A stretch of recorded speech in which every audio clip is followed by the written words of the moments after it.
Hey guys, before we get started, I just wanted to let you know that we are currently on a short 2-week hiatus. We will be using this time to get ahead and record some banger episodes we are sure you will love. To keep you entertained on this hiatus, we sincerely hope you enjoy this mega episode of the Kelly-Hopkinsville Encounter.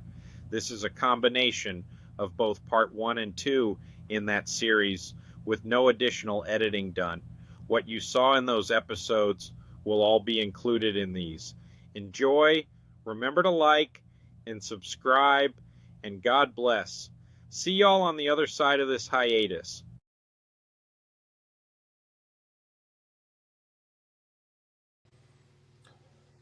On the evening of Sunday, August 21st, 1955, 11 people, 8 adults and 3 children, gathered at a small farmhouse in the rural hamlet of Kelly, just outside Hopkinsville in Christian County, Kentucky. The home was a modest, unpainted house with no running water, telephone, television, or radio. A typical isolated farm dwelling of mid-century Kentucky. The farmhouse belonged to 50-year-old Glennie Langford, and present that night were several of her children and extended family. Her adult sons, Elmer Sutton and Charlie Sutton, known as Lucky and JC, with their wives Vera and Aline, a family friend, Billy Ray Taylor, and his wife June, Aline's brother O.P. Baker, and 3 younger children, Lonnie, Charlton, and Mary Langford. Many of the adult men were itinerant carnival workers visiting the Langford home while stopping in while a traveling carnival was in the area. It was a hot summer night, and the group had spent a typical quiet Sunday evening together until a series of bizarre events transformed the calm into a night of terror. All witnesses later agreed that no alcohol had been consumed that day, a point confirmed by law enforcement and emphasized in official reports. This fact would become important in evaluating their credibility, as the family would soon report an extraordinary ordeal that tested their nerves and would later fuel decades of UFO folklore.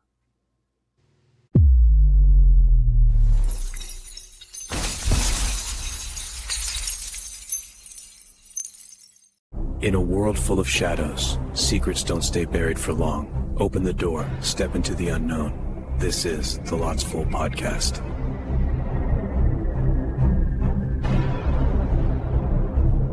Welcome back to the Lots Full Podcast, everybody.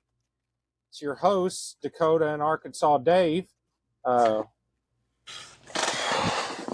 getting this out a little bit late. It's been busy over here. We've been busier than 2 men in an ass-kicking contest. Each of us have half a leg, so I guess that makes 1 leg. Well, I don't know if I even got a half a leg here lately. Well, 6 inches, that's half a foot, right? Yeah. So, how you been? I've been good, buddy. Been good. Did you do any research into this one? No. Have not. Good. You kind of brought it up, but I'd forgotten the name of it. I'm like, oh, well. Well, I wanted to start trying to do cold opens. So, what's it called? That's what we did there. Guys, y'all let us know if you like it better that way or what, but something new. Just trying something new here. Something new and exciting. Yeah. This is a topic. So years ago when I was just a wee Texan, all right, I watched this TV show. I don't even remember what it was, but they had a dramatized recreation of this event. And I remember seeing it, and I remember it terrifying the fuck out of me. And, but I never really knew any details. And then years later, I came across the actual story and read it. And as I'm reading it, I'm thinking to myself, holy shit, this is what I saw on TV. Oh, okay. So it's one for the history books. So It's one of those late night sci-fi. it sounds like a fucking sci-fi movie, dude. What was that TV show? That's not X-Files. It used to come on sci-fi all the time. You There's don't always have like to be kind of more specific. paranormal, alien. Um, damn. It always had that old man's voice that started the intro. Damn, I can't remember it. You're not talking about sightings, are you? No. It was popular. Well, It's kind so of was black and sightings. white. Oh, Twilight Zone? Yeah, there we go. Yeah. This sounds like something out of Twilight Zone. This story sounds like something off of the Twilight Zone. So, and just for anybody wondering, we are talking about the Kelly-Hopkinsville Encounter, also known as the Hopkinsville Goblins. So, Well, let's get into it. I know the show Hellier goes into this a little bit at the beginning. I'm not going to touch on that too much. Anybody, if y'all want us to go over Hellier, we'll go over Hellier. It's a good story. I don't know how much of it I believe, but it's a good story. Have you ever seen Hellier, Dave? No, I haven't. No. It's a good show. You ought to check it out. One of these Very days, entertaining. man. But the way I figured I'd do this is I compiled this hour by hour to kind of show you not only what happened, but put you into the mindset of the people that were there.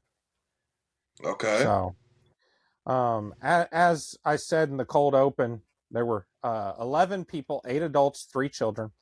Okay. Majority are men. But this is rural Kentucky. And you and I have both grown up in the country. You know how those people are, how people in the country are with random people or things showing up uninvited. So, Right. And Hopkinsville, I don't know where it's at because I don't have anything in here. Kind of. yeah, I was trying to it's hurry up from getting Christian my food. County. I know that much. So, the question is it East Kentucky or is it West Kentucky? Let me take a look real quick. This was in Kelly, but just right outside of Hopkinsville.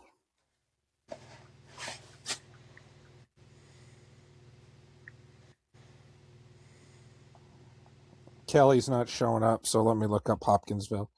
They're both very close together. Kelly is like an unincorporated area around it.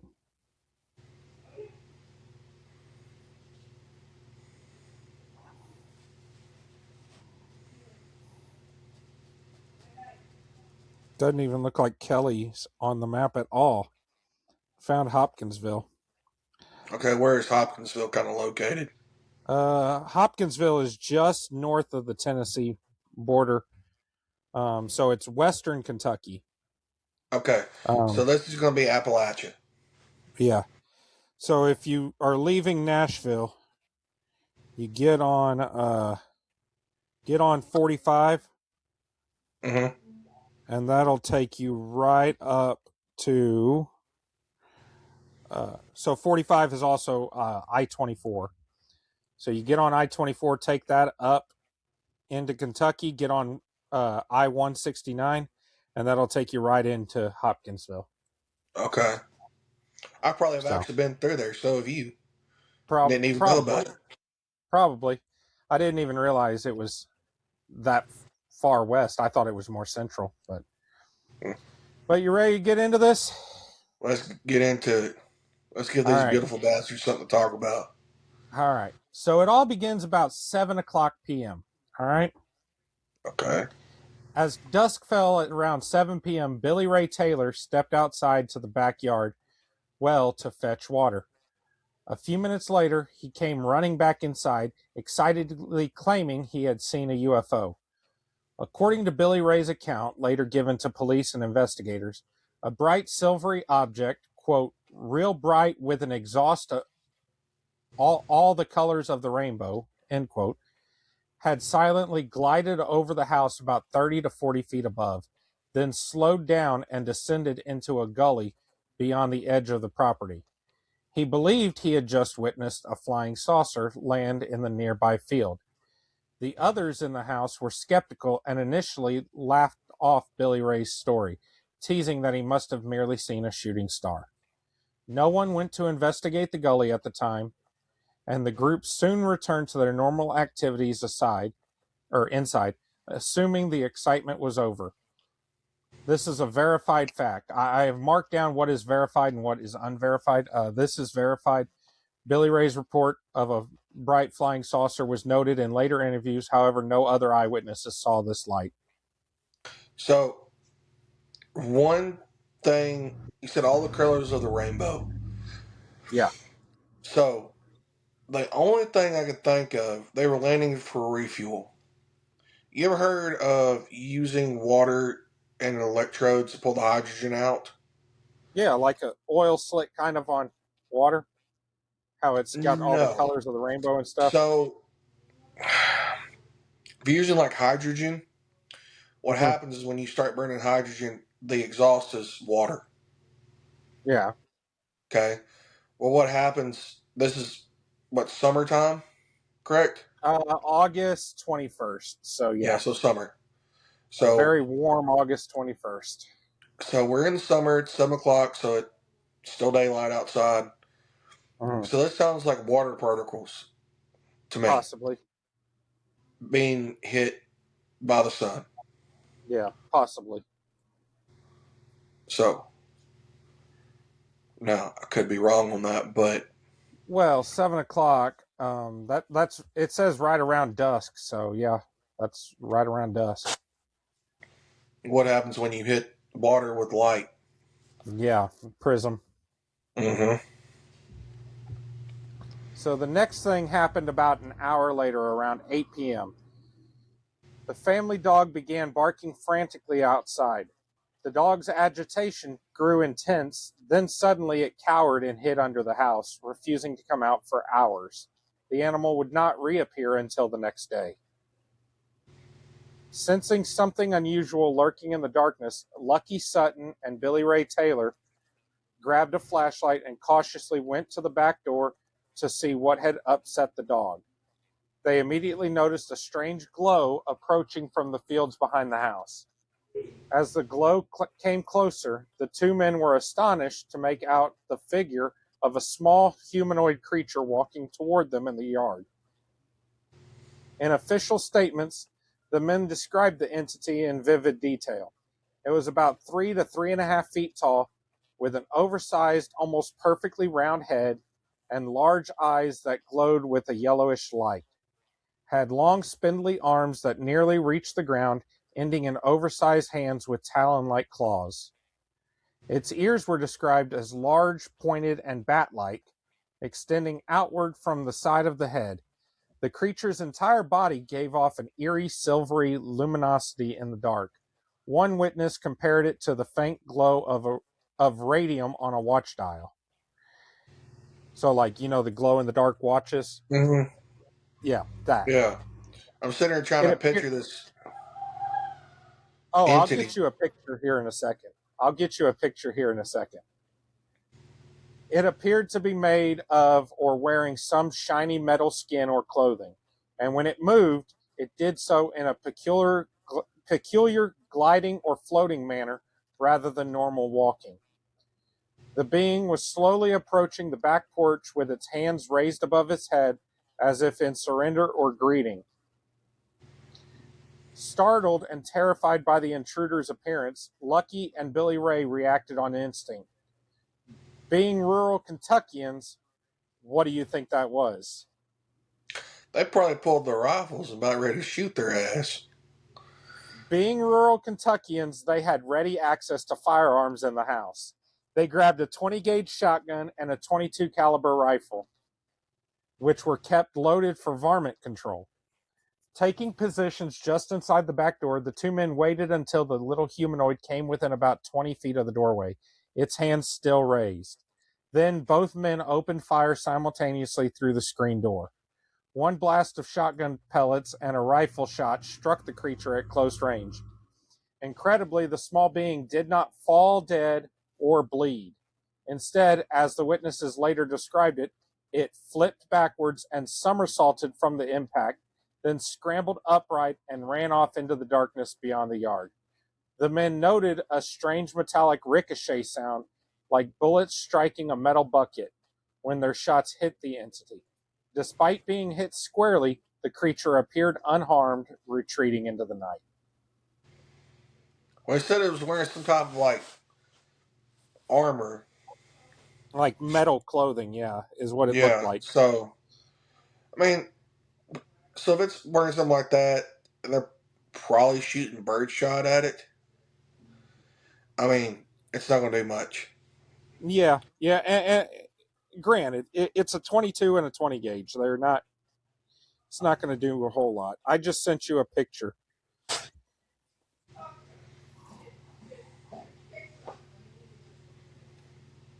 That is a sketch made of what they saw.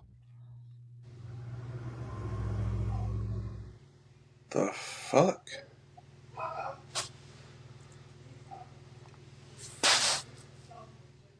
That looks like a fucking robot. Kinda, yeah. You know, it reminds me of Cybermen. Yeah. And keep in mind, this is 1955 rural Kentucky. Like, the home was a dirt floor house. I don't think they knew what robots were. Like, I'm not meaning that to be degrading or anything, but Yeah. come on. That's like Doctor Who's Cybermen bullshit. That's what it looks like. Yeah. So, I told you, this is interesting. And that's just the first encounter, okay? Okay. From 8:30 to 10:30. All right? That's the next segment. For a moment, the Sutton farmhouse fell quiet after the first entity fled. The two men returned to the interior, adrenaline pumping, while the family tried to make sense of what had just happened. However, this was just the beginning. Over the next 2 to 3 hours, the family claimed to be under siege by multiple of these creatures, in what has become one of the most famous and bizarre close encounter stories ever told.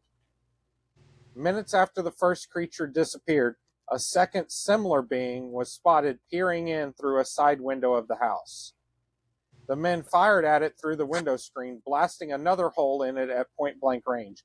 Again, the strange entity was seemingly hit, flipped over, and vanished into the night seemingly unhurt. At no point did the intruders ever make a sound or attempt direct communication. They merely lurked or floated around the edges of the house, popping up at windows and doorways as if testing the humans' reactions. Moments later, the family's terror reached a new level. Billy Ray stepped out the front door onto the small porch, perhaps intending to get a better look outside or determine if a creature had been shot down. As he stood under the porch overhang, a clawed hand suddenly reached down from the roof and touched his hair. The others screamed in alarm and yanked Billy Ray back inside.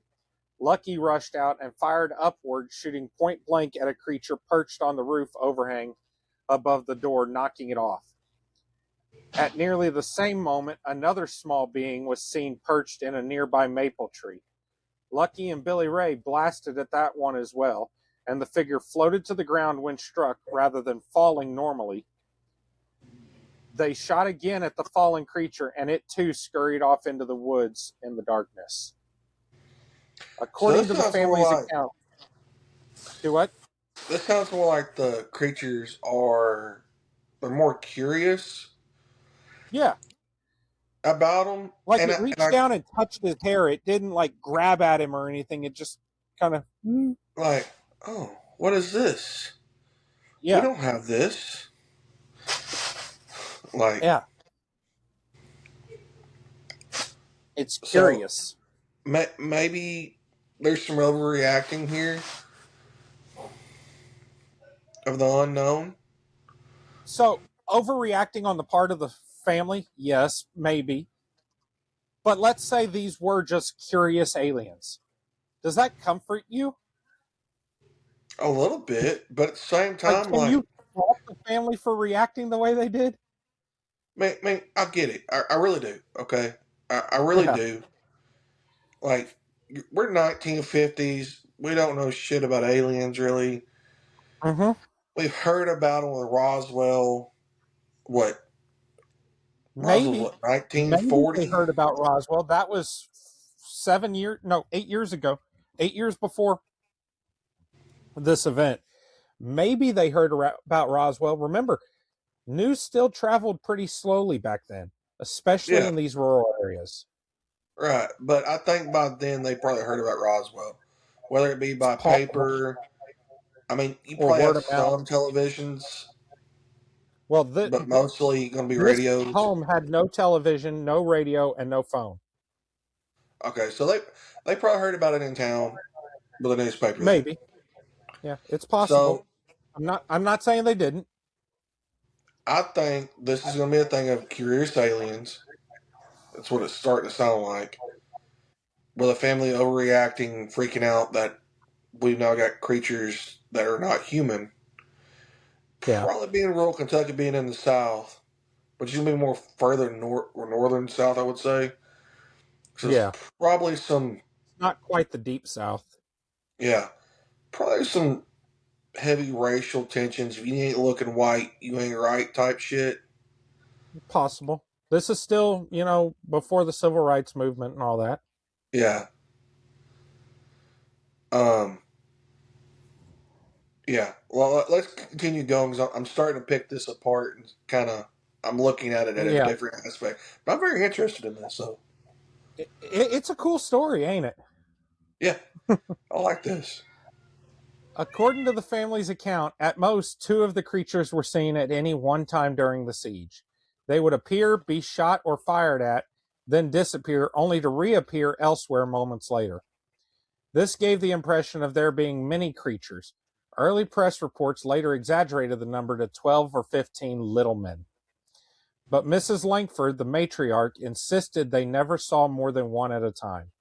The beings seemed to move with lightning quickness and almost spectral agility. When hit by gunfire, they did not fall like a normal animal, but often gently floated to the ground, uprighted themselves, and fled with astonishing speed on all fours, using their long arms to pull themselves along as much as their legs. The creatures showed a curious aversion to the house lights. Family members noticed the entities tended to approach only from the darker areas of the yard, perhaps avoiding the porch lights that had been switched on. Their large yellow eyes had no pupils or eyelids, leading some eyewitnesses to speculate the beings disliked bright light. You're fine. For the I'm next listening. 2 to 3 hours, the family huddled indoors as these miniature beings intermittently circled the house. The men took turns guarding the doors with firearms, while the women and children mostly stayed crouched inside in fear, crying and praying. Occasionally, scratching or tapping sounds were heard on the roof or at the walls, triggering another volley of gunfire from the defenders at any moving shadow. In one instance, a creature was seen clambering onto the rooftop. A shot knocked it off, and it drifted 40 feet down to a fence line before scampering away into the woods. No matter how many rounds were fired, none of the strange intruders were killed or captured. Aside from the eerie glow of their bodies and eyes in the darkness, and the family's own gunshots, the beings made no audible noise. The only other uncanny sign was a faint greenish luminosity allegedly left in the yard where one had been shot, on a fence and on the ground, which later could be natural foxfire fungus on decaying wood. This detail emerged in post-event investigations and remains disputed. By around 11 p.m., after nearly 3 hours of nerve-wracking encounters, the family reached a breaking point. With children crying in fear and ammunition running low, they decided their only hope was to flee and get help. During a brief lull, no creature had been seen for some minutes. The entire group of 11 people piled into 2 vehicles and sped away from the farmhouse, heading straight for Hopkinsville for help. They left lights burning and doors open in their panic. It was later noted that these were tough, self-reliant country folk not prone to seeking authorities for help. The police chief would later emphasize that the kind of people who don't run to the police for help, were utterly petrified, lending credibility to the alarm in their report. One of the adult men's hands were noted to be shaking, and his pulse registered a frantic 140 beats per minute at the station, which was clear signs of genuine terror. Whatever had transpired at the Sutton farm, the witnesses were undeniably convinced their lives had been in danger. Oh, okay.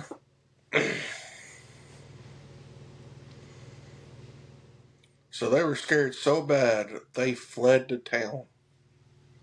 Mm-hmm.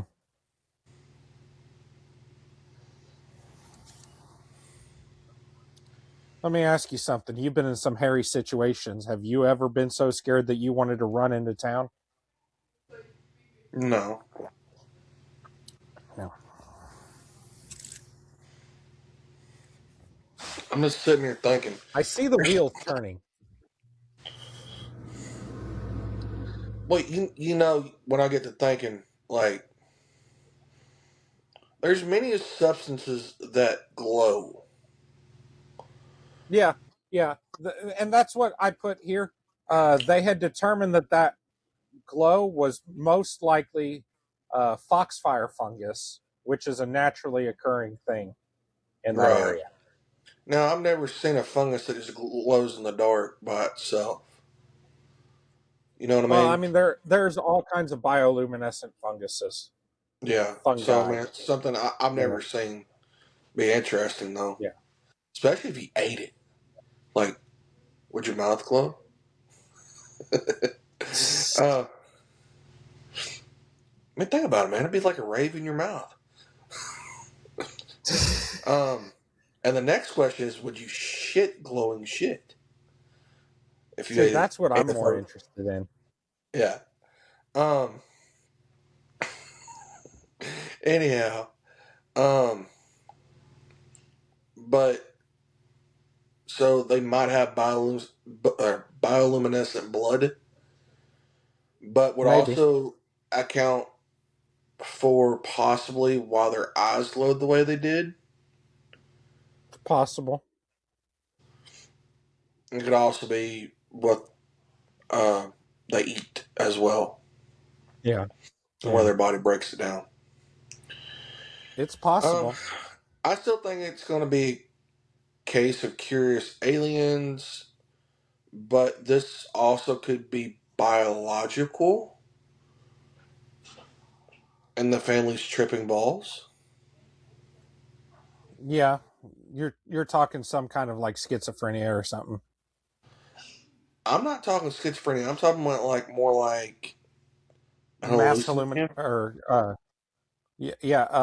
like, oh god, mass hallucination. Yeah, I know what you're talking about. Mass hallucination, but where it's a specific group of people. Like, yeah, I can't remember the term for that. So, but here's my thing: for them all to be hallucinating the same thing. I mean, okay, and I agree with you on that. I've never known somebody to say, "Hey, yeah, my trip was the same as my buddies. I saw this, my buddy saw this, blah blah blah." Like, I've never come across that, but that's also not, how can I put it? It's not engineered. It's natural. Yeah. Let's say rural Kentucky, U.S. government's doing some sneaky shit. We're in the fucking 50s. Okay? What? U.S. government doing some sketchy shit? No. No, the government wouldn't do anything like that. Yeah. The fuckers have been known to do some weird shit. Our So, I mean, government? No. so a biological hallucinogen that they Yeah. may have Yeah. thrown into the water, or like, hey, we'll give you $1,000. Which, I mean, back then, $1,000 is like probably $100,000 today, Yeah. maybe more. And slipped it into their food, and then they bought it.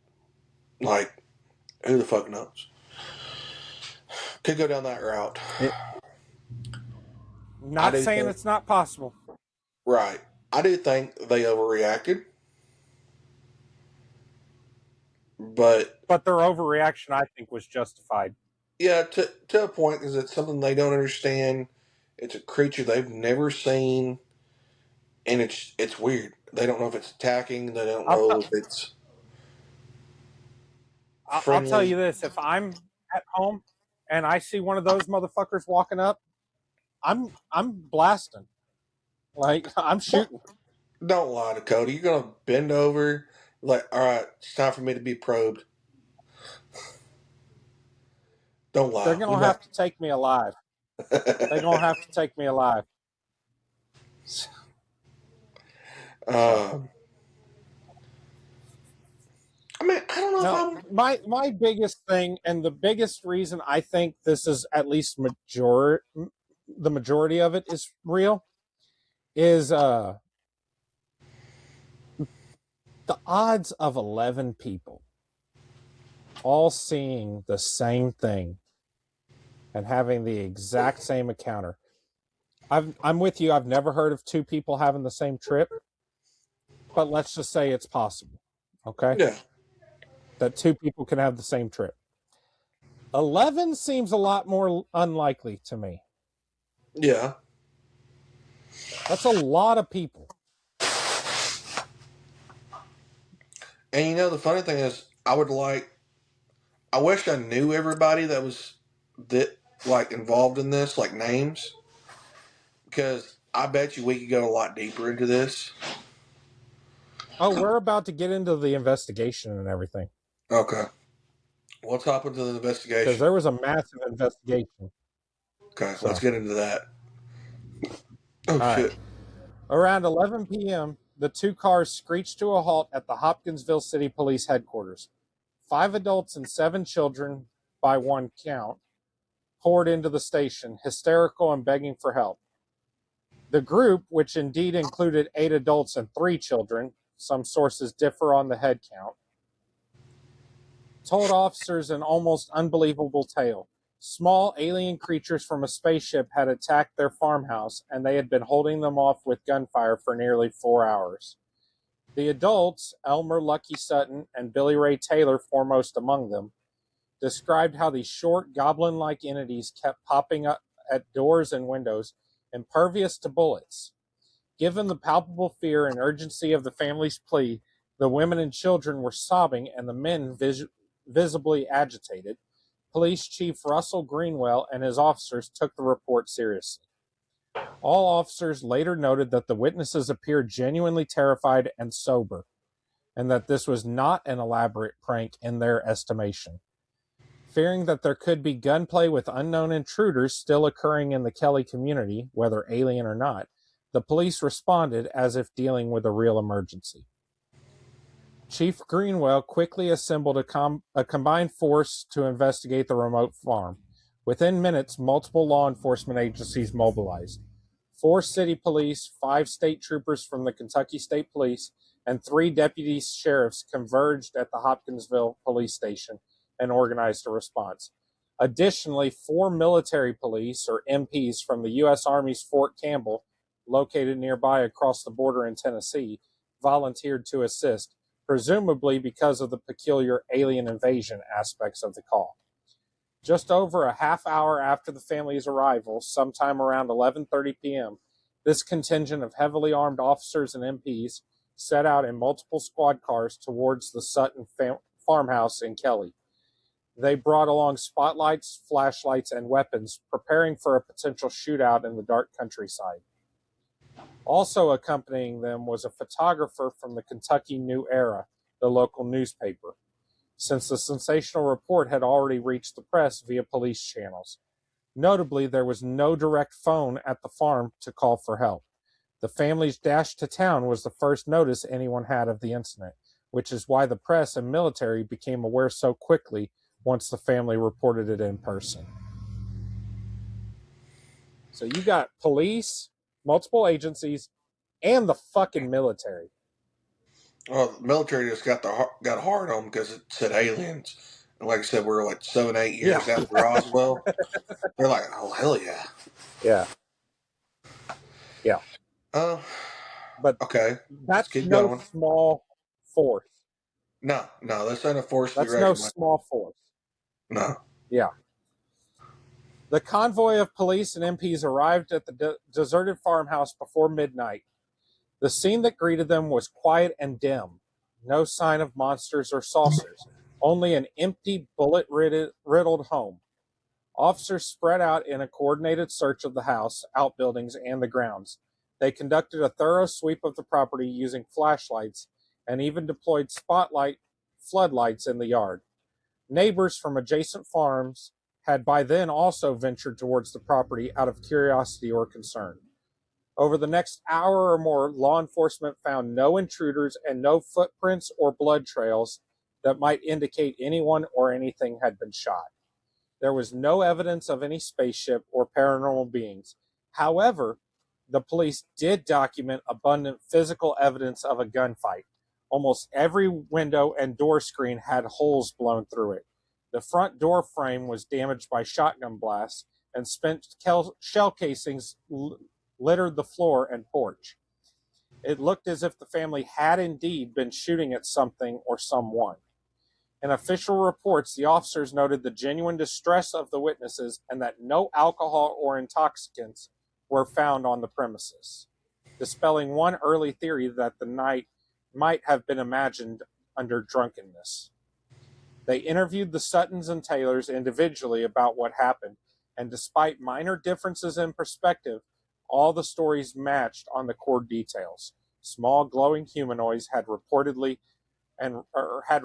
approached the house and could not be shot down.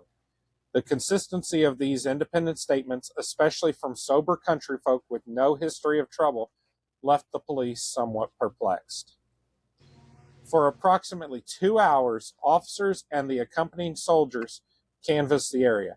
A few strange but inconclusive details were noted. In the front yard, one officer thought he glimpsed a faint, strange light out in the field, but it could not be pinpointed and later was suggested to be a foxfire glow on rotting wood in the distance. Some investigators thought they detected an odd luminous patch along a fence where one of the creatures was reportedly shot.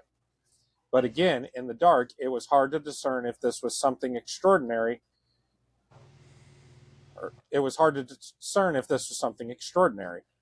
Importantly, no blood tracks or other physical traces of the little men were found. Nothing to verify the creature sightings beyond the bullet damage and the family's testimony. By 2 a.m. on Monday, August 22nd, the search was concluded without results. The Hopkinsville police and others began departing the scene, somewhat skeptical of the fantastic story, but unable to fully explain the tangible evidence of gunfire and the family's terror. The official conclusion that night was that something had clearly scared the occupants, but whatever it was had vanished. The officers told the family that if the creatures returned, they should notify the authorities at once. It was noted by the police that the family truly seemed afraid to return home, even at that time. Mrs. Langford, in particular, was trembling and reluctant to go back, but eventually most of the group did return to the farmhouse after the search, once reassured by police presence.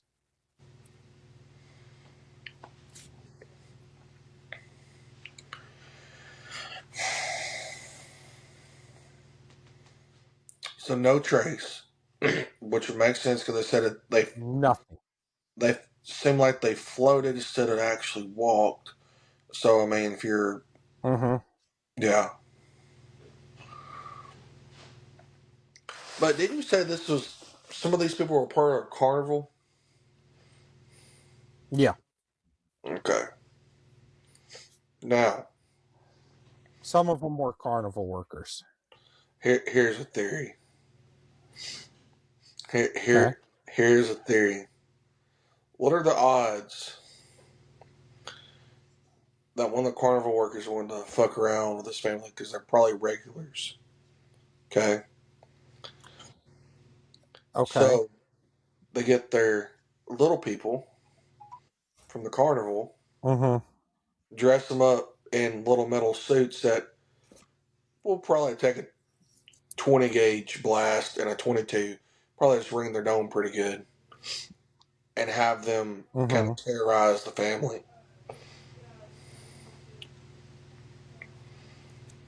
I mean, maybe. But at the Good same Lord, I'm time, scrolling through what I've got. We're nowhere near being done. oh shit, there might be a part 2 on this. I think we're gonna have to do a part 2. Holy shit, we're about halfway through everything I have.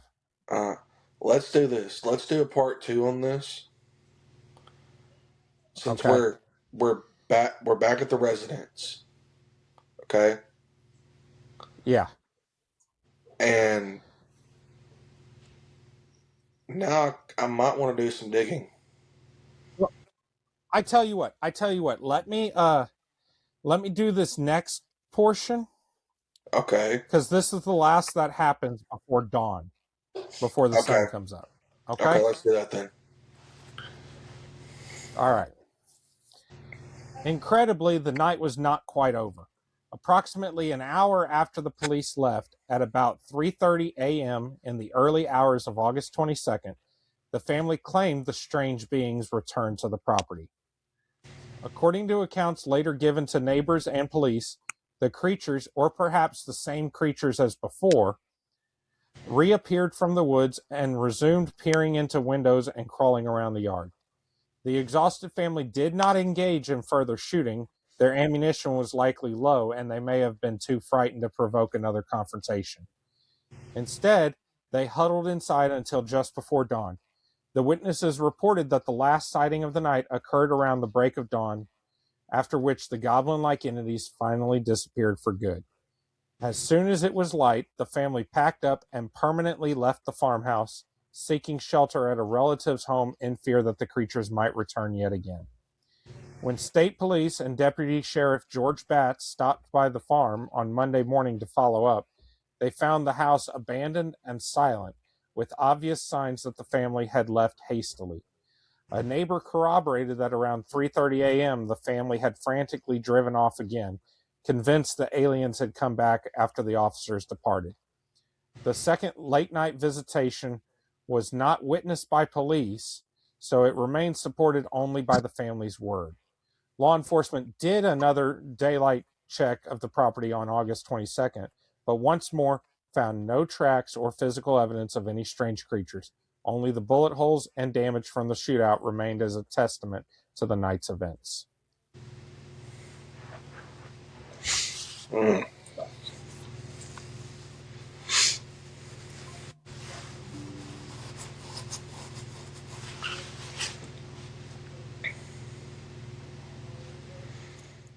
I don't see the know. wheels turning again. I don't know. Like, okay, they left, then came back. Everybody departs. The goblins come back. But it's like they're the only ones seeing them. Kinda. You know what I mean? So it's like there's something in the house. Kinda. But then how do you explain the flying saucer that Billy Ray saw? That's true. We can't prove that the flying saucer and these creatures are They connected, coinciding. but because they were never seen going in or out of this flying saucer. Right. This it sounds like like some biological. Maybe. You know what I mean? Yeah, I do. Like, nobody sees anything when they show up, but the people see it again after they're there for a bit. Mm-hmm. Like, what's in... Like something. It almost feels like a gas leak or something. Yeah. Like something at the property is causing them to see it. Yeah. But again, Can't prove devil's it. advocate here. Again, let's say that's what it was. What are the odds of all 11 people seeing the exact same thing? Yeah, and exactly. That'd be astronomical odds. Man, if those odds were Yeah. actually right, like, I'm going to the casino and using those odds because I'm about to win a lot of money. You know what I mean? Yeah. Yeah. Hands down. Hands down. So, Because I agree with you completely. It sounds like something at the farmhouse is causing them to see these things. But then the other side of that, what are the odds that all 11 people see the same thing? slim to none. What, one in a Yeah. million? One in a And billion? Slim has already walked out the fucking door. Yeah. Like a fat chance. Yeah. So. I have better odds winning the lottery than that happening. Do what? I said I have better odds of winning the lottery. Yeah. That's my So, point. That's my yeah, point. I don't know. This is going to be interesting. It's a fun story, though, ain't it? Yeah. I'm sitting here trying to pick this apart, but, like, how do you pick something apart like this? Yeah. Little green aliens. Well, I'll let you spend. Here's a novel idea. Why don't you spend a week trying to dissect the story up until this point? Okay. And then when we reconvene, let's reconvene Friday. Okay. I'll try to, but yeah. Let's reconvene. And when we do, we will begin with the second investigation. All right. All right. We'll do the Round second 2. investigation, the press coverage, military reactions, and then we'll go through explanations and theories that people have. And we'll finish it off with the folklore that has come out of this story. All right.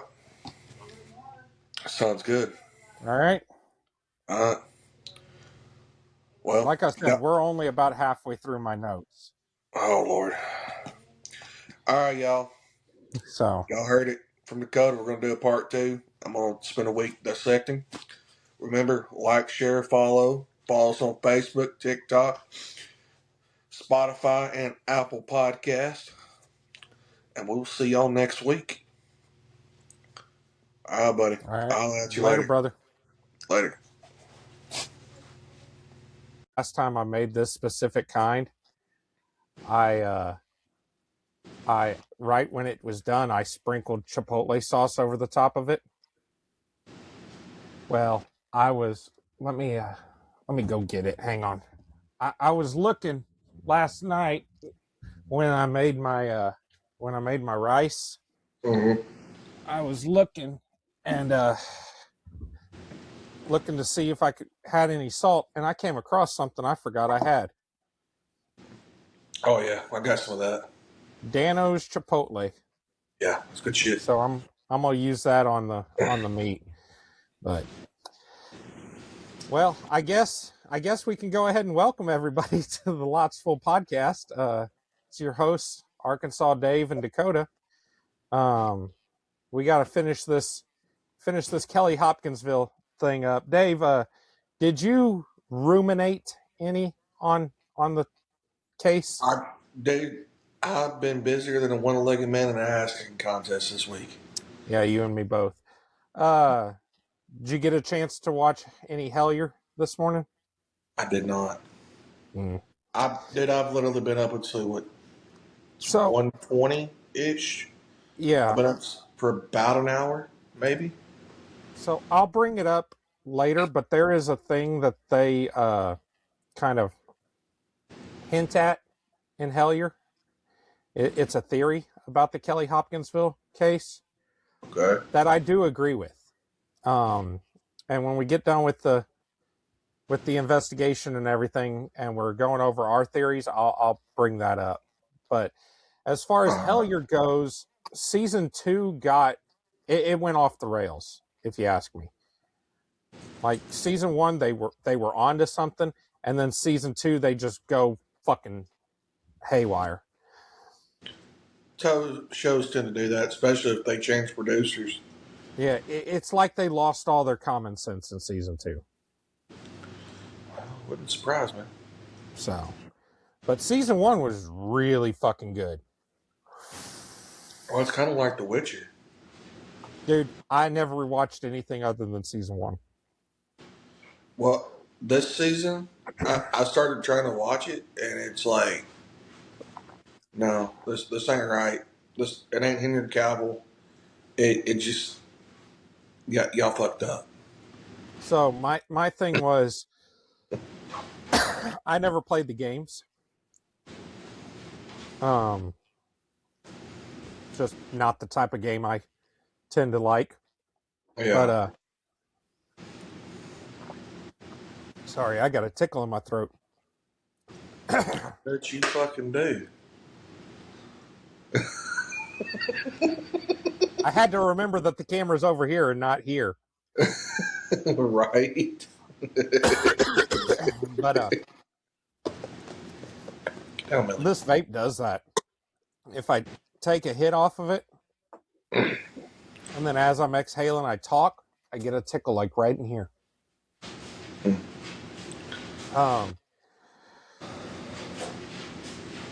Forgot what I was saying.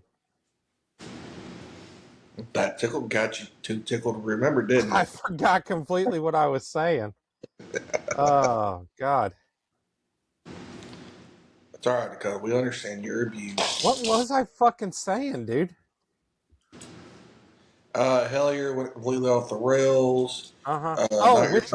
Witcher. Yeah. So I never played the games, but I watched season 1 because I was told the story was something, I would be into, which on the surface level it is, yes. But I was so fucking lost, dude. I had no fucking idea what was going on. Season 2 gets better. That's what I've been told, but I still have no idea what was going on. So, yeah. So I'm kind of nervous to start season 2 when I don't even know what happened in season 1. If I had to tell you to go back, watch season 1 and watch season 2 and 3. 4, not so much. Is 4 when Henry Cavill left? Yeah. So Henry Cavill's no longer there, and Liam Hemsworth is now. Liam Hemsworth? Yeah. Is now Gerald. Yeah. Yeah, and I'm not really that big a fan. I got about halfway through an episode and I said, fuck this. Yeah. So, there was another show that did that. I forget what show, but another show they changed the main actor like halfway through the series. And when they did that, I said, fuck that, Yeah. It kind of fucked everything up. Yeah. It took me out of the immersion. But, well, it's kind of like Harry Potter. Harry Potter had to change Dumbledore. But luckily, there was enough time in between the movies that when you go to watch, you're like, oh, okay, that's Dumbledore. I forgot they did that. I know the one dude changed from a white kid to a black kid. Well, Dumbledore, he passed away. The original actor did. Yeah. So that was understandable. Yeah. But I'm talking the one kid that ran around with Malfoy all the time. In like the first 2 or 3 movies, he was a white kid. And then in the rest of the show, he was a black kid. I'm trying to remember that. Yeah, go back and look. It was fucking funny. Like all the memes that came out of it, fucking hysterical. Oh, look, we're gonna get some sunshine for a minute, I guess. Yeah. Sunshine, just like the morning after the Kelly-Hopkinsville incident. Yeah, when they... How you like that for a transition? Where were we at on that? So they left the farm. They went to town, reported it to the police. The police escorted them back. The police checked the place out, couldn't find anything. The police left, and then the goblins returned, but they didn't shoot at them this time. And then the goblins left. Yeah, because they were low on ammo. Yeah. Which I was thinking about it a little more, because when I first read that they didn't shoot at them the second time because they were low on ammo, I'm like, fucking why not? Like, they're still there. Fucking use what you got to try to kill them. But the more I thought about it, the more I was like, they've shot these things so many times with no success. Okay. The things are still outside. You've got the house secured. Everybody's inside the house. If you're low on ammo, I understand not shooting at them unless they come in the house. Yeah. Don't waste the ammo until they're right there, Yeah. Sorry, and I guess at that point, save the last bullet for yourself. Right. So. Man, I don't think a 22 would do the job, but... That's another thing I was thinking about, was the calibers they were shooting. We'll get into that in our theories, but I have a hunch on that. So, let's get into this. Indeed. So this is the morning after. This is August 22nd, 1955. Okay. Okay. So, in the immediate aftermath, the story of the Kelly incident spread quickly through official channels. The Christian County Sheriff's Office and Hopkinsville City Police compiled detailed reports of the night's investigation. Chief Greenwell, who had personally been at the scene, took statements from each witness. He later noted that all officials agreed there was no indication of a hoax or intoxication. The family's fear appeared authentic.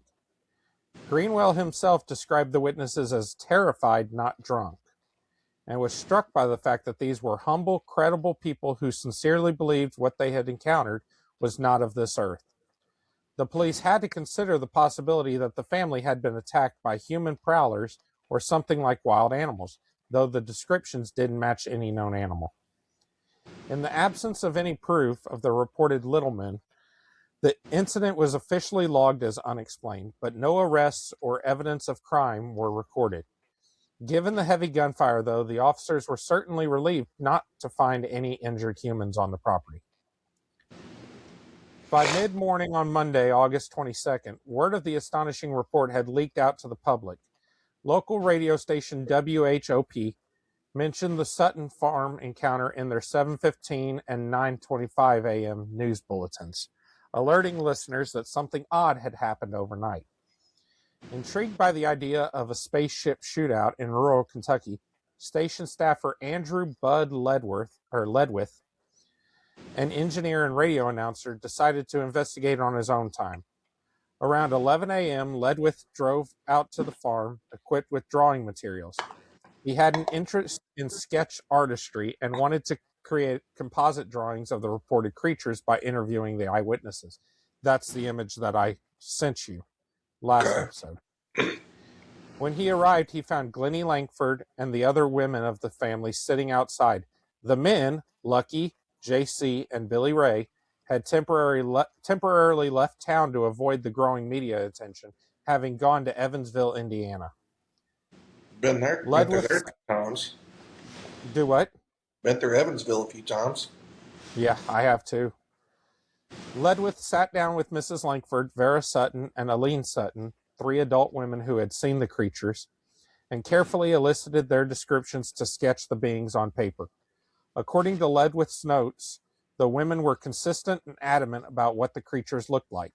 The drawings produced showed a short, gremlin-like figure with a round head, large offset eyes, a slit mouth, pointed floppy ears, clawed hands, and spindly legs. The women insisted on every detail and corrected Ledwith if he attempted to embellish or misinterpret, indicating how firmly the image was imprinted in their minds. One sketch later published, again, that's the sketch that I sent you, depicted the creature at roughly 2.5 to 3.5 feet tall, exactly as the family had described. These drawings, along with the eyewitness accounts, became part of the first documented investigative record of what would soon be dubbed the Hopkinsville Goblins. Ledwith also taped a brief interview with the witnesses to air on the radio's news. In it, their shaken voices recounted the night's drama. This recording aired at 12:30 p.m. on WHOP.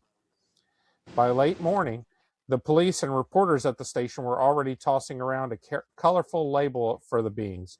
Someone quipped about the little green men, a phrase that would soon take on a life of its own, even though the eyewitnesses never claimed the creatures were green. Okay. The first newspaper account of the incident hit the streets by the afternoon of August 22nd. The Kentucky New Era, Hopkinsville's local paper, ran a front-page story with the eye-catching headline, "Story of Spaceship and 12 Little Men Probed Today." Notably, this initial report amped the number of creatures to 12 little men, a number the family never gave, but which entered the narrative through reporters' embellishment. The article recounted the family's claims in sensational detail and noted the police were investigating. Once the afternoon papers were out around 3:30 p.m. local time, the news spread regionally and then nationally via the wire services.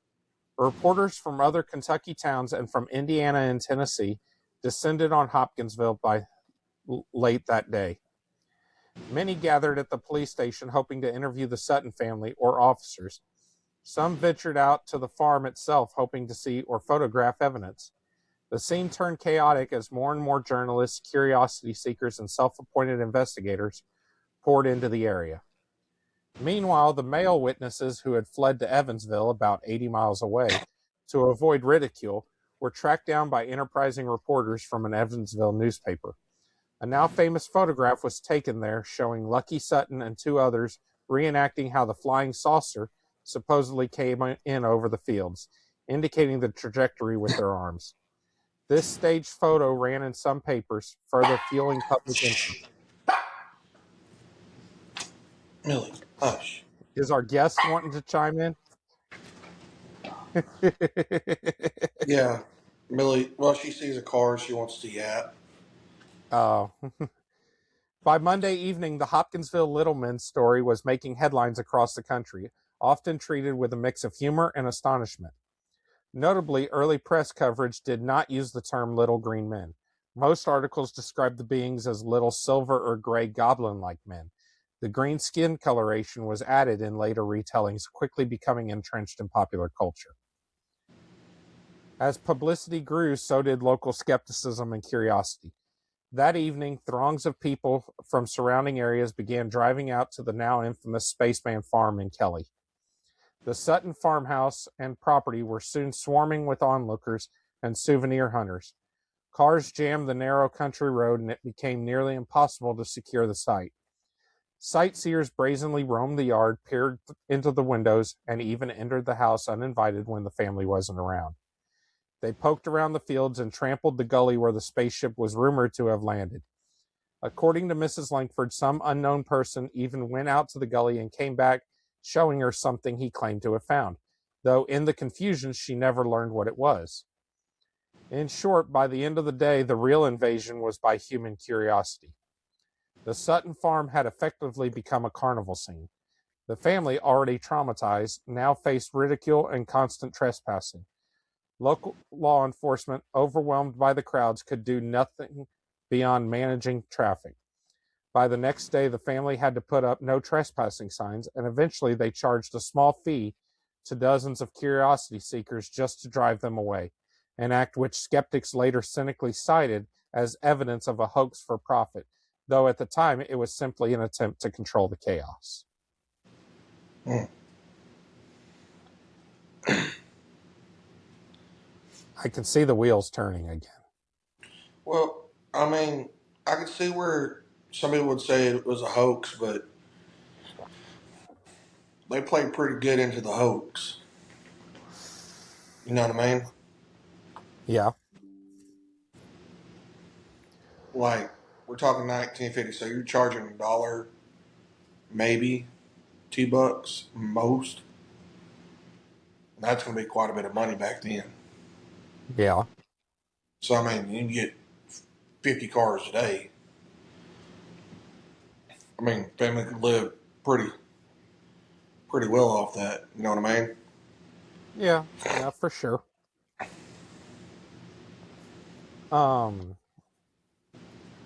I don't know which came first.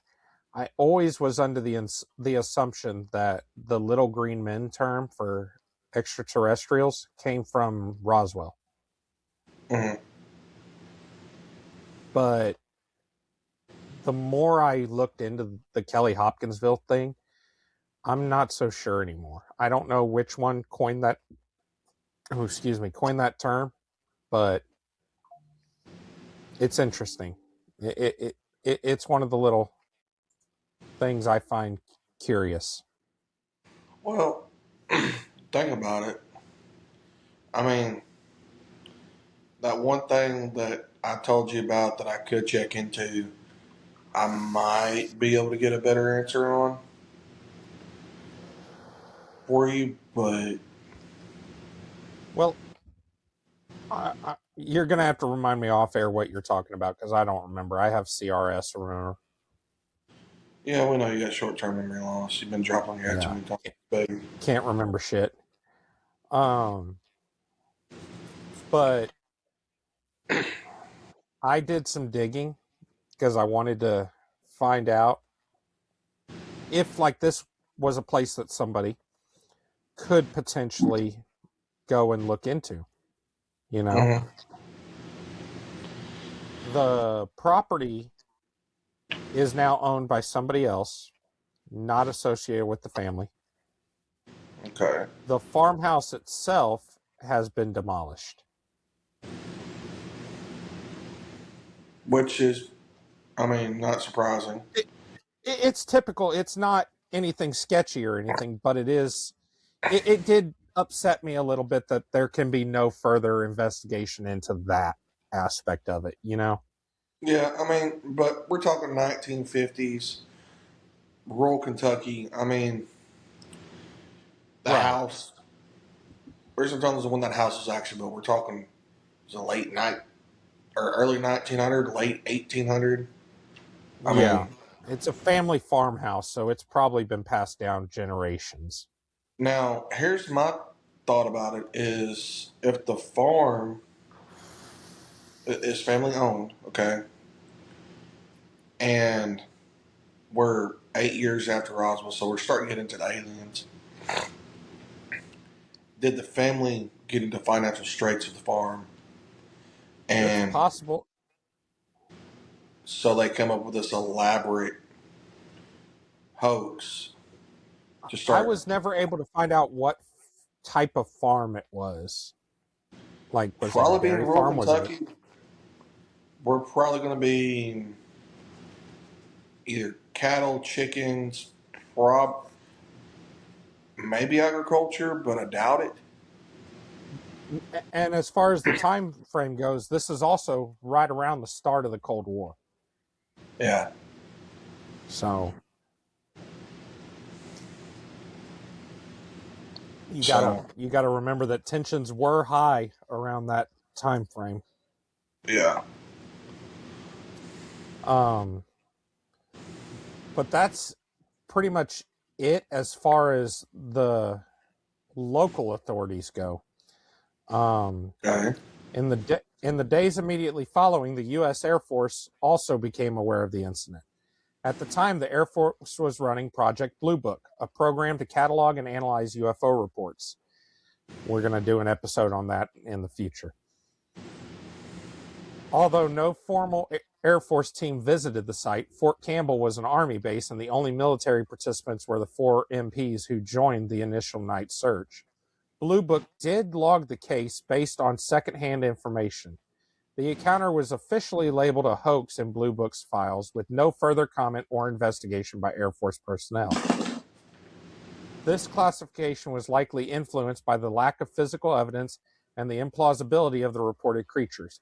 It's worth noting that some later UFO writers claimed Air Force officers from a nearby base came to Kelly the next day to investigate, but meticulous research found no corroborating evidence of any Air Force personnel visiting beyond the initial MP involvement. Okay. In short, the military treated the case as unsubstantiated and did not actively follow up, aside from filing it away as an alleged hoax or misidentification. Well, I think it is possible Air Force showed up, especially with it being start of the Cold War. Yeah, and it's fairly close. Now, it could have just been somebody that heard about it on base, like, you know what, maybe we should go check this out, just to see what it is, because they were bored. Okay? Yeah, possibly. And it's not an official thing. And then they get questioned, hey, what you go do today? And like, well, we heard about this little green alien over in Hopkinsville, and then it just goes up the chain of command, and you're like, you know what, we should go investigate. Yeah. I find it curious that they were so quick to label it a hoax based on purely secondhand accounts. Well, like, you don't talk to anybody that was there or anything like that. You just hear the story from somebody that wasn't even there, and yeah, that's fake. Yeah. Well, and I agree with you on that. Could be also somebody just being lazy as fuck. That's kind of what I'm getting at. Yeah. I'm not saying the Air Force was hiding anything in this particular case. I think they hid a lot of shit with Project Blue Book, but in this particular case, I don't think they are. I think they just didn't want to fuck with it. Yeah.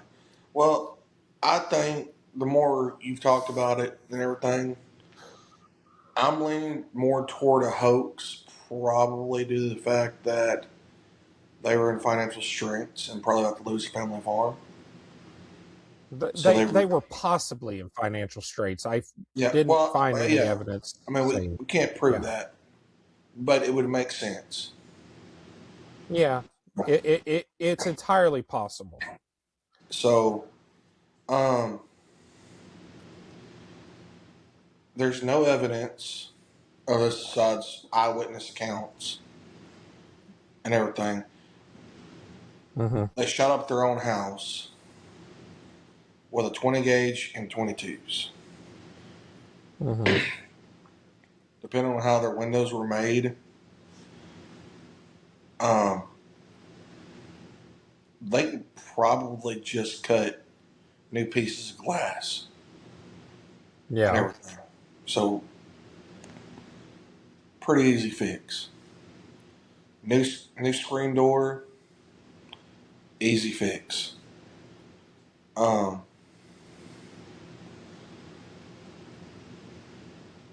mean, you got no blood. You got foxfire fungus that was glowing that thought may have been the blood. There's no scratch marks anywhere from them climbing on the roof, on the porch, into the trees. So, I mean, like, either A, you're faking this, B, y'all are having a mass hallucination, or C, you actually saw what you saw. Yeah. I'm going more toward A. Those are the three possibilities. Either A, you faked it, B, you're crazy, or C, it's real. Yeah. I'm leaning more toward it's a hoax. Yeah. I mean, you got people in the household that are carnival workers. Okay, carnival workers back then were sideshow attractions that normally had freak shows with them. Yeah. So, okay, they got some, we're going to call them dwarves, little people, whatever. Um, I'm not going to call a dwarf or little person a midget because that's just kind of wrong. But 3.5 feet tall. What you say you don't Well, dress here's them my up? thing. You mentioned that last episode, and just playing devil's advocate here. All right. Not saying I agree with you, not saying I disagree with you, just devil's advocate. All right. Let's say it was just little people. All right. And let's say they were wearing some sort of body armor, homemade Okay. body armor. Okay. And they only got shot with bird shot from a 20 gauge and a 22. While I don't think bird shot from a 20 gauge or a 22 would pierce body armor, even homemade body armor, if I am said little person, I'm also not signing up to be shot at while I'm wearing said body armor. I don't care what caliber it is. Well, I mean, I get that. I really do. But you also got to think back then where you're making $5 a week and the owner's like, hey, I'll double your pay if you help with this hoax. You're probably going to jump on it. Like, shit, extra $5 a week. Like, I'll fucking do it. I can't say I would and I can't say I wouldn't. But looking at it right now, from my perspective, I'm not signing up to be shot at. Sorry. Yeah. Um, Like, I don't care what the money is. I ain't signing. The money is not going to do me a damn bit of good if I die. yeah. Well, and I agree with you on that. But at the same time, they may have never shot at him. You know what I mean? Maybe. Yeah. This may just been they popped holes and stuff through their fucking doors and windows so that they said they shot at something. Yeah. Maybe. So, But that was it for the military. I do have a little more on the local stuff. okay, let's hear a little more on the local. So local authorities, for their part, never charged the family with any wrongdoing, wasting police time, or discharging firearms, which they surely would have if the hoax had been uncovered. Police Chief Greenwell and Deputy Sheriff Batts both later stated they felt the witnesses believed their story, even if the officers themselves were unsure what the truth was. The Kentucky State Police post in the area also logged the incident, and interestingly, one state trooper reported seeing an odd meteor or fireball in the sky at roughly 7:30 p.m. on August 21st while driving near Kelly. Does that date and time sound familiar? August 21st, about what time again? 7:30 p.m. A little bit. About what time everything This started. This coincides closely with Billy Ray's original sighting time, lending weight to the meteor hypothesis. The trooper sighting likely was a bright meteor known to have traversed the region that evening, probably the same one Billy Ray mistook for a flying saucer. Okay. Mm. And a meteor would put off different colors depending on what the composition of it was. Yeah. As it burned up. Magnesium, iron. Yep. Yeah. Now that plays a part in my theory, but Yeah, go for it. Let's see what your theory is. so well, here we go with the early explanations and theories. All right. Okay. And this is the second to last segment I have. Well, the third to last segment I have. As soon as the news broke, skeptics and scientists began proposing prosaic explanations. One leading theory emerged almost immediately. The creature sounded an awful lot like great horned owls. Not only are great horned owls common in Kentucky, they have large yellow eyes that reflect light, they fly silently, and when startled can appear to hover or glide. All characteristics similar to the family's description. Noted skeptic Joe Nickel and others later argued that a pair of aggressive owls defending their nests could account for the glowing eyes' swooping attacks and resilience to gunfire. Shooting an owl in the dark might not be easy to bring it down. The silver appearance of the creatures could have been an illusion under the flashlights, or the reflection of owl feathers. Another mundane factor was the meteor that streaked overhead that night. Astronomers pointed out that the annual Perseid meteor shower peaks in mid-August, and a fireball meteor was indeed reported in the vicinity on August 21st. Thus, Billy Ray's initial flying saucer with rainbow exhaust could well have been an especially bright meteor flaming out. It would have appeared as a silent, bright object streaking across the sky, then seemingly dropping behind the tree line, just as he described. If that meteor coincidentally passed over near the farm and then spooked a pair of nesting owls, the argument goes, the family might have found themselves confronted by angry, glowing-eyed birds in the darkness, which their heightened imaginations interpreted as extraterrestrial attackers. This hypothesis is largely speculative, but has been promoted by researchers as a plausible scenario that requires no aliens. Yeah. And great horned owls are pretty damn big, if I remember correctly. They're roughly 2.5, 3.5 feet tall. Yeah. And that would give them the pointy ears. Yeah, not quite as big as the reports, but I mean, with adrenaline, you can't really trust eyewitness reports that much.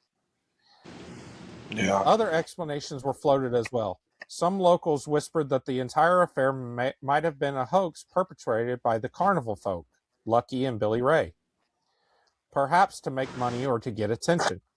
Indeed, in the days after, a few skeptics suggested the family was angling for a publicity stunt or had been motivated by profit, since they charged sightseers 50 cents each to look around. This was only after they were overrun by trespassers, but detractors took it out of context. Others suspected the family might have misidentified a known animal. One outlandish theory even posited that a monkey escaped from a traveling circus, painted with silver paint, could have been the goblin, though there's zero evidence for that, and it was not taken seriously by investigators. Importantly, police investigators on the scene found no evidence of any prank. No traces of costumes, no footprints, no alcohol, nothing to suggest the family was anything but genuinely frightened. In fact, the family members were so shaken by the ridicule they faced that they avoided talking about the encounter for years after, and they never made any significant money from it beyond a few dollars from curious tourists. These facts tend to undermine the hoax for profit theory.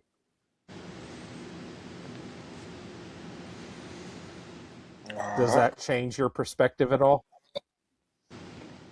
Well, now I'm kind of leaning toward the great horned owl thing. Yeah. Psychologists who have retrospectively examined the case frame it as a classic example of pseudoscience and mass hysteria. That's the phrase I was looking for last episode, mass hysteria. Yeah.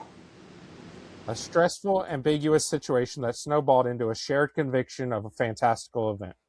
In 2014,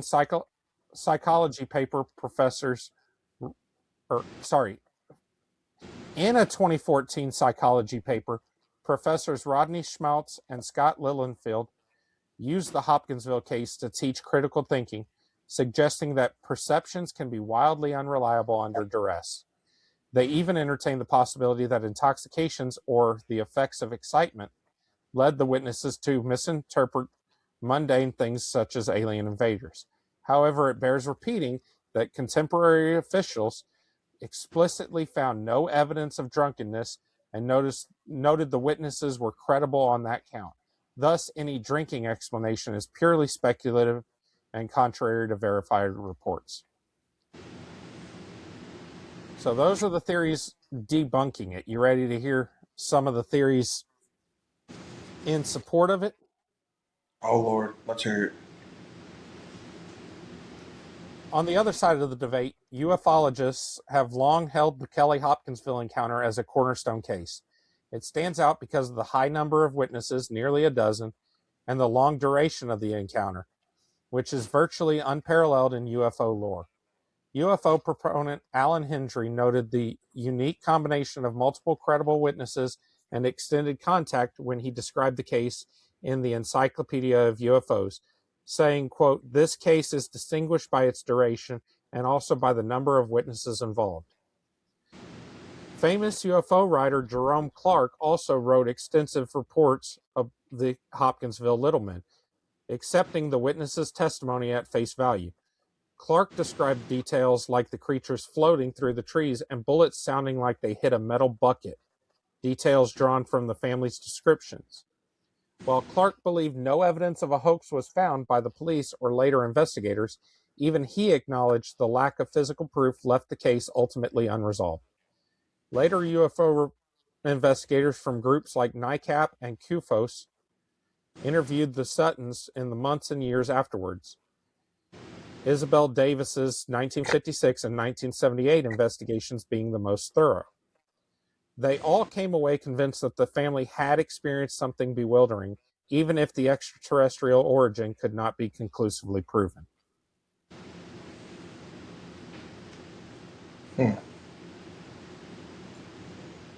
Oh. I'm I'm telling you, for this it. is one of the most interesting cases. Do what? I'm leaning towards still the hoax. Yeah. That's what I'm leaning toward. Or it's a misinterpretation they actually saw. You're still on board with the great horned owl theory. Yeah. In the immediate wake of 1955, the Kelly-Hopkinsville encounter entered American pop culture and folklore as the epitome of a close encounter with alien beings. Although the little men were not described as green by the witnesses, the media's embellishment soon popularized the term little green men in reference to extraterrestrials. This case was widely credited with cementing that now common phrase in the public's imagination. The image of spooky little goblin-like aliens besieging a farmhouse also inspired fictional accounts for decades to come. For example, the 1960s TV series Project Blue Book dramatized the event, adding its own twists, and science fiction films from Critters to E.T. drew loosely on elements of the Kelly story. In UFO research circles, the case has been discussed endlessly, often referred to as the Hopkinsville Goblins incident, a term combining the nearby city's name with the goblin-like appearance of the creatures. Skeptical evaluations in journals like the Skeptical Inquirer continue to cite Kelly-Hopkinsville as a cautionary tale of how perception and panic can manifest extraordinary claims, while believers cite the sheer number of eyewitnesses as evidence something unearthly truly happened. Over time, the Kelly incident has evolved from local curiosity into a full-blown folklore legend. In Christian County, the community eventually embraced its unique place in UFO history. Since the 1980s, and especially in recent years, Kelly hosts an annual celebration called Little Green Men Days Festival, held each August to commemorate the famous encounter. The festival draws enthusiasts, researchers, and the merely curious, and features alien-themed parades, merchandise, and retellings of the 1955 story. The surviving witnesses, now either deceased or very elderly, long maintained that their account was truthful, even if it brought them only years of ridicule and harassment initially. Their story has taken on the qualities of a modern myth, retold in books, documentaries, and even made into musical theater productions, yet it remains a tantalizing unsolved case.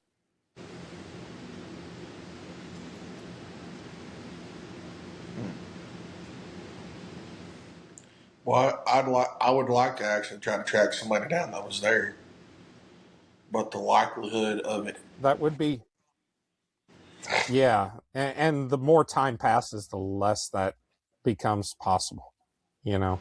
Yeah. Well, I mean, Really, the only how, people alive now are the ones that were kids at the time.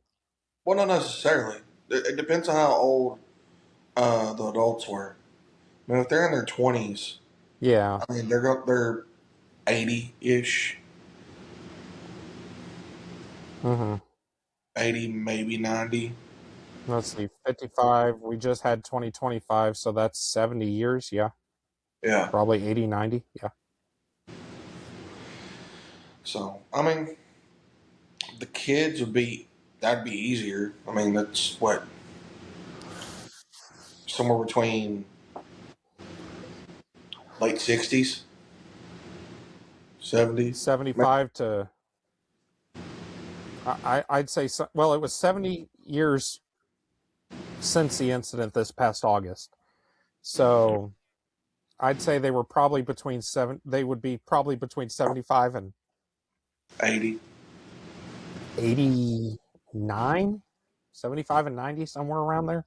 Yeah. Because that's a 15-year spread. So,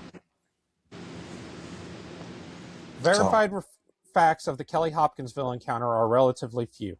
We know for certain that on the night of August 21st, 1955, a family in rural Kentucky genuinely believed they were under attack by something strange. They fired dozens of rounds of ammunition, causing significant damage to their own home. They fled in terror to the police, who found them sober, distraught, and credible in fear. Police and soldiers who searched the property confirmed the bullet holes and fright, but found no solid evidence of intruders or a spaceship. In the days after, the event was documented in official reports and widely reported in the press, becoming an early national UFO story. The Air Force's Project Blue Book ultimately listed the case as a hoax due to lack of evidence, and no physical proof of aliens has ever emerged. On the other hand, much of the encounter remains built on eyewitness testimony, which is unverified and disputed.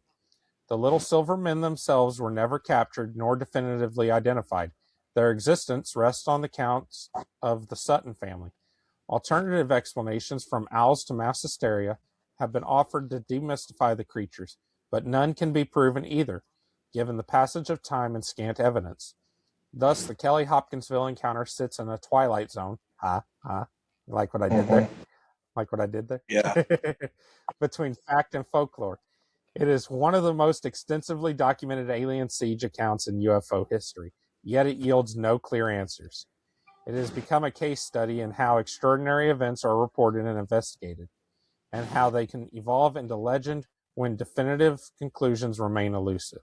The legacy of that August night endures every time someone jokes about little green men from outer space, a direct cultural descendant of the harrowing and still unexplained 4-hour ordeal that the Sutton family reported on a warm Kentucky night in 1955. And that is the entire story of the Kelly-Hopkinsville encounter.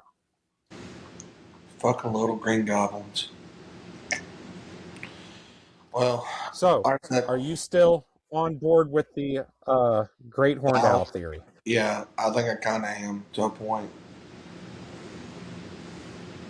Okay. Here's my theory, and it ties in with Hellier. So. Okay. My theory ties in with Hellier. I don't think they faked it. I don't think they misidentified a known animal, because these are people that have lived in this area their entire life. Like, I don't know about you, I've lived in this town pretty much my entire life. If I see an animal that I have seen before, I'm going to know what it is. Yeah. Okay? Even in the dark. That being said, I don't think what they saw was aliens. At least not aliens from another world. Okay. I believe that the UFO they saw was actually a meteor. I am on board with that. These are, again, not to sound demeaning or anything, these are probably not very educated people. Yeah. Just based on the area and stuff like that and their occupations. Probably not educated at the time. So I could see them misinterpreting that. As far as the goblins themselves, there's a movie that came out in the early 2000s that depicted some creatures that lived in a cave. These creatures were mostly blind with bat-like ears. And they crawled around, but other than that were humanoid. You know the movie I'm referencing.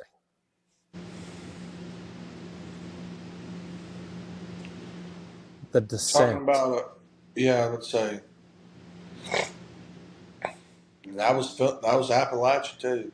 What is and what is under the majority of the state of Kentucky? Coal. The Mammoth Cave system. Yeah. Which has not entirely been explored. Yeah. Now, as far as them shooting it and it not dying, either A, they thought they hit it and didn't, or B, they hit it, but the 22, I have used a 22 a lot. I use it to shoot squirrels. I use it to shoot coons, skunks, small game. Okay? I have also used it to shoot hogs.